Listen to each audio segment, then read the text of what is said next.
Hi guys, today I'm going to go over VMware vSphere Hypervisor. Now this product is the best product to use if you want to get the best hardware utilization. You guys are spending tons of money on hardware, and if you put one operating system on there, odds are it's being really underutilized. Maybe 20–30% utilized for both memory and processing power. So why not actually improve the return on your investment and install multiple operating systems on the same hardware that are running concurrently? And using something like VMware vSphere Hypervisor will allow you to do that.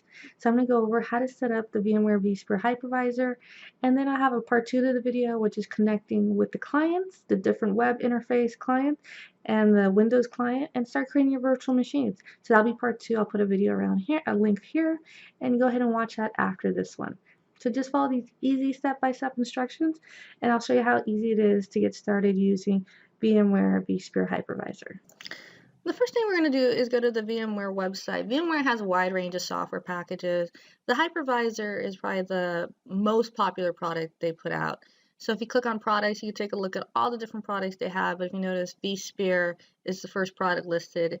It's, I think, their flagship product. So if you go under free products down on the bottom right of that menu, you can come to this website, vSphere Hypervisor. So we go ahead and click download now. You'll have to create an account to download this. So we're going to download vSphere Hypervisor 6.0. There's a great web interface with this hypervisor, which I was going to show in my part 2 video, so be sure to go watch that later. But this is going to be an easy download. So it's going to download an ISO. So you can either do an ILO port and do the virtual media over the network, or you could burn this on a CD or USB to install on your server.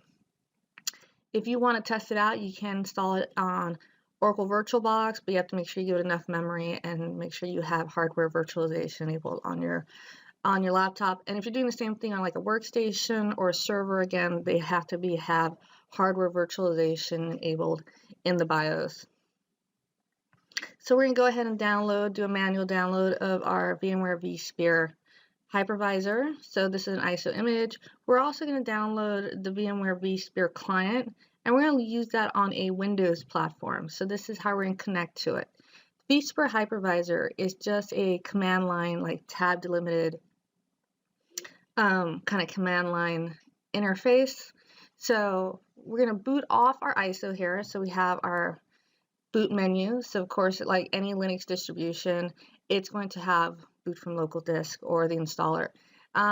This hypervisor essentially is a Linux operating system customized to create a virtual hardware environment for virtual machines. That's essentially what a hypervisor does. So pretty much I think all hypervisors are some sort of Linux distribution customized to do hardware virtualization. So the operating system has no idea that it is being virtualized, that it is running on virtualized hardware. So it's going to take a few moments. This is actually a very fast installation. So it's just going to take a few moments to boot into our installer. And it's going to ask us just a handful of questions and then go ahead and install. Depending on what kind of storage you have on your network, you could install a hypervisor, of course, recommended, installed on a local hard drive, and best practice, that hard drive should be mirrored, right? So one hard drive mirrored. You can install the virtual machines that you're going to run on this hypervisor, either on that same local machine or on a network storage solution. So this is our first menu that comes to. It's just saying welcome, telling you the hardware version. We're just going to press enter to continue. There is a hardware compatibility guide.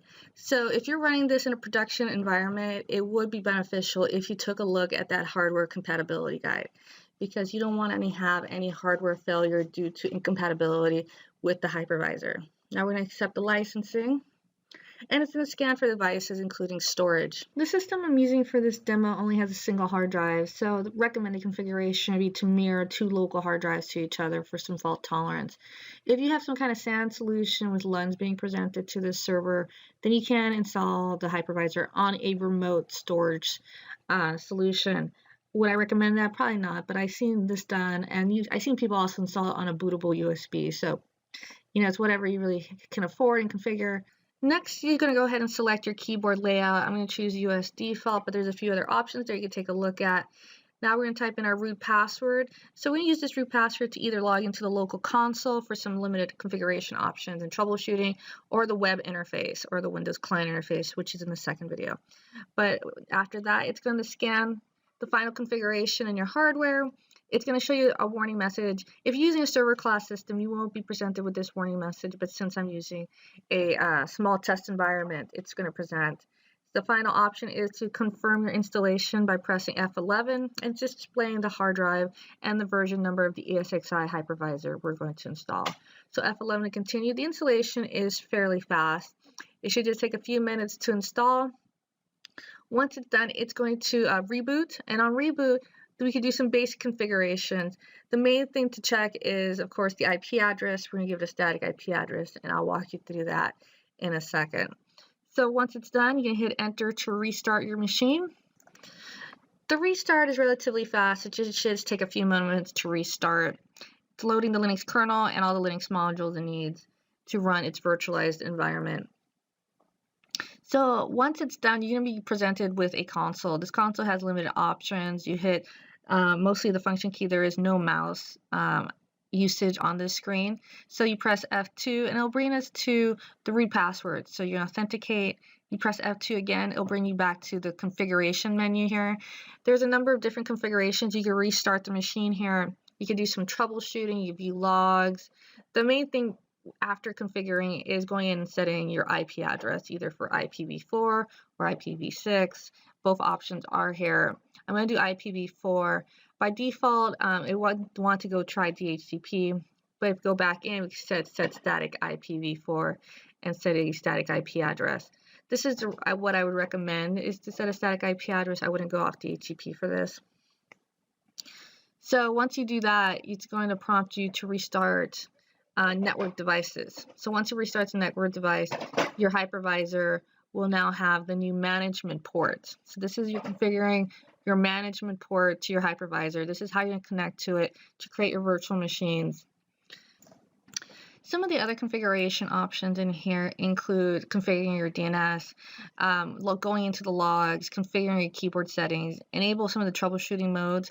I commonly like to SSH in to write scripts, because ESXi iShell, which is a great environment to write scripting, and they have their own scripting language, so their own commands that you can use here.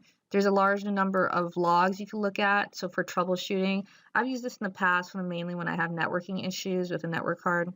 So you can go in here and look at any low-level troubleshooting logs.